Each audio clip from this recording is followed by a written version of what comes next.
March 18th, reading Deuteronomy 21 through 23. Deuteronomy chapter 21. If one be found slain in the land which the Lord thy God giveth thee to possess it, lying in the field, and it be not known who hath slain him, then thy elders and thy judges shall come forth, and they shall measure unto the cities which are round about him that is slain. And it shall be that the city which is next unto the slain man, even the elders of that city, shall take an heifer which hath not been wrought with, and which hath not drawn in the yoke, and the elders of that city shall bring down the heifer unto a rough valley, which is neither eared nor sown, and shall strike off the heifer's neck there in the valley. And the priests, the sons of Levi, shall come near, for them the Lord thy God hath chosen to minister unto him, and to bless in the name of the Lord, and by their word shall every controversy and every stroke be tried. And all the elders of that city that are next unto the slain man shall wash their hands over the heifer that is beheaded in the valley. And they shall answer and say, Our hands have not shed this blood, neither have our eyes seen it. Be merciful, O Lord, unto thy people Israel, whom thou hast redeemed, and lay not innocent blood unto thy people of Israel's charge, and the blood shall be forgiven them. So shalt thou put away the guilt of innocent blood from among you, when thou shalt do that which is right in the sight of the Lord. When thou goest forth to war against thine enemies, and the Lord thy God hath delivered them into thine hands, and thou hast taken them captive, and seest among the captives a beautiful woman, and hast a desire unto her, that thou wouldest have her to be to thy wife, then thou shalt bring her home to thine house, and she shall shave her head and pare her nails, and she shall put the raiment of her captivity from off her, and shall remain in thine house, and bewail her father and her mother a full month. And after that thou shalt go in unto her, and be her husband, and she shall be thy wife. And it shall be, if thou have no delight in her, then thou shalt let her go whither she will, but thou shalt not sell her at all for money. Thou shalt not make merchandise of her, because thou hast humbled her. If a man have two wives, one beloved and another hated, and they have borne him children, both the beloved and the hated, and if the firstborn be hers that was hated, then it shall be, when he maketh his sons to inherit that which he hath, that he may not make the son of the beloved firstborn before the son of the hated, which is indeed the firstborn. But he shall acknowledge the son of the hated for the firstborn, by giving him a double portion of all that he hath. For he is the beginning of his strength, the right of the firstborn is his. If a man have a stubborn and rebellious son, which will not obey the voice of his father or the voice of his mother, and that when they have chastened him will not hearken unto them, then shall his father and his mother lay hold on him, and bring him out unto the elders of the city, and unto the gate of his place. And they shall say unto the elders of his city, This our son is stubborn and rebellious. He will not obey our voice. He is a glutton and a drunkard. And all the men of his city shall stone him with stones, that he die. So shalt thou put evil away from among you, and all Israel shall hear and fear. And if a man have committed a sin worthy of death, and he be to be put to death, and thou hang him on a tree, his body shall not remain all night upon the tree, but thou shalt in any wise bury him that day. For he that is hanged is accursed of God, that thy land be not defiled, which the Lord thy God giveth thee for an inheritance. And now Jesus didn't commit any sins, but he was hanged on a tree. Why? Because he took all the sins of the world upon him. Deuteronomy chapter 22. Thou shalt not see thy brother's ox or sheep go astray, and hide thyself from them. Thou shalt in any case bring them again unto thy brother. And if thy brother be not nigh unto thee, or if thou know him not, then thou shalt bring it unto thine own house, and it shall be with thee until thy brother seek after it, and thou shalt restore it to him again. In like manner shalt thou do with his ass, and so shalt thou do with his raiment, and with all lost thing of thy brothers which he hath lost, and thou hast found, shalt thou do likewise. Thou mayest not hide thyself. Thou shalt not see thy brother's ass or his ox fall down by the way, and hide thyself from them. Thou shalt surely help him to lift them up again. The woman shall not wear that which pertaineth unto a man, neither shall a man put on a woman's garment, for all that do so are abomination unto the Lord thy God. If a bird's nest chance to be before thee in the way, in any tree, or on the ground, whether they be young ones or eggs, and the dam sitting upon the young or upon the eggs, thou shalt not take the dam with the young. But thou shalt in any wise let the dam go, and take the young to thee, that it may be well with thee, and that thou mayest prolong thy days.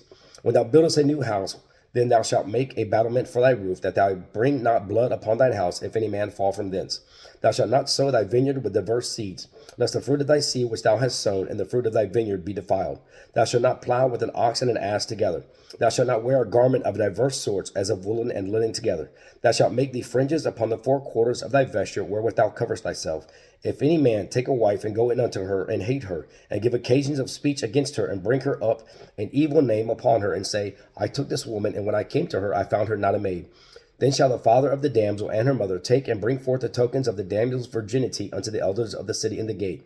And the damsel's father shall say unto the elders, I gave my daughter unto this man to wife, and he hateth her. And lo, he hath given occasions of speech against her, saying, I found not thy daughter a maid, and yet these are the tokens of my daughter's virginity. And they shall spread the cloth before the elders of the city. And the elders of that city shall take that man and chastise him. And they shall immerse him in 100 shekels of silver, and give them unto the father of the damsel, because he hath brought up an evil name upon a virgin of Israel, and she shall be his wife. He may not put her away all his days. But if this thing be true, and the tokens of virginity be not found for the damsel, then they shall bring out the damsel to the door of her father's house, and the men of her city shall stone her with stones that she die, because she hath wrought folly in Israel, to play the whore in her father's house. So shalt thou put evil away from among you. If a man be found lying with a woman married to an husband, then they shall both of them die, both the man that lay with the woman and the woman. So shalt thou put away evil from Israel. If a damsel that is a virgin be betrothed unto a husband, and a man find her in the city and lie with her, then ye shall bring them both out unto the gate of that city, and ye shall stone them with stones that they die. The damsel because she cried not, being in the city, and the man because he hath humbled his neighbor's wife. So shalt thou put evil away from among you. But if a man find a betrothed damsel in the field, and a man force her and lie with her, then the man only that lay with her shall die. But unto the damsel thou shalt do nothing. There is in a damsel no sin worthy of death. For as when a man riseth against his neighbor and slayeth him, even so is this matter. For he found her in the field, and the betrothed damsel cried, and there was none to save her. If a man find a damsel that is a virgin, which is not betrothed, and lay hold on her, and lie with her, and they be found, then the man that lay with her shall give unto the damsel's father 50 shekels of silver, and she shall be his wife, because he hath humbled her. He may not put her away all his days. A man shall not take his father's wife, nor discover his father's skirt. Now here, these things are not supposed to be mixed. You're not supposed to mix seeds. You're not supposed to plow an ox and an ass together. You can't wear garments of diverse sorts of woolen and linen. These are spiritual things, not to be mixed together. An ox is going to walk straight. A donkey is going to be bouncing all around, right? So we are to walk that straight path. Don't mix woolen and linen. This wasn't talking about just garments, but this is our spiritual walk. Amen. We're not to mix the wool and the linen. The linen, the white linen gown, is that of Christ. Amen. Deuteronomy chapter 23. He that is wounded in the stones, or hath his privy member cut off, shall not enter into the congregation of the Lord. A bastard shall not enter into the congregation of the Lord. Even to his 10th generation shall he not enter into the congregation of the Lord. An Ammonite or Moabite shall not enter into the congregation of the Lord. Even to their 10th generation shall they not enter into the congregation of the Lord forever. Because they met you not with bread and with water in the way when ye came forth out of Egypt, and because they hired against thee Balaam the son of Beor of Pethor of Mesopotamia to curse thee. Nevertheless, the Lord thy God will not hearken unto Balaam, but the Lord thy God turned the curse into a blessing unto thee, because the Lord thy God loved thee. Thou shalt not seek their peace, nor their prosperity all thy days forever. Thou shalt not abhor an Edomite, for he is thy brother. Thou shalt not abhor an Egyptian, because thou wast a stranger in his land. The children that are begotten of them shall enter into the congregation of the Lord in their 3rd generation. When the host goeth forth against thine enemies, then keep thee from every wicked thing. If there be among you any man that is not clean by reason of uncleanness, that chanceth him by night, then shall he go abroad out of the camp. He shall not come within the camp. But it shall be, when evening cometh on, he shall wash himself with water, and when the sun is down, he shall come into the camp again. Thou shalt have a place also without the camp, whither thou shalt go forth abroad. And thou shalt have a paddle upon thy weapon, and it shall be, when thou wilt ease thyself abroad, thou shalt dig therewith, and shalt turn back and cover that which cometh from thee. For the Lord thy God walketh in the midst of the camp to deliver thee, and to give up thine enemies before thee. Therefore shall thy camp be holy, that he see no unclean thing in thee, and turn away from thee. Thou shalt not deliver unto his master the servant which is escaped from his master unto thee. He shall dwell with thee, even among you, in that place which he shall choose in one of thy gates, where it liketh him best. Thou shalt not oppress him. There shall be no whore of the daughters of Israel, nor a sodomite of the sons of Israel.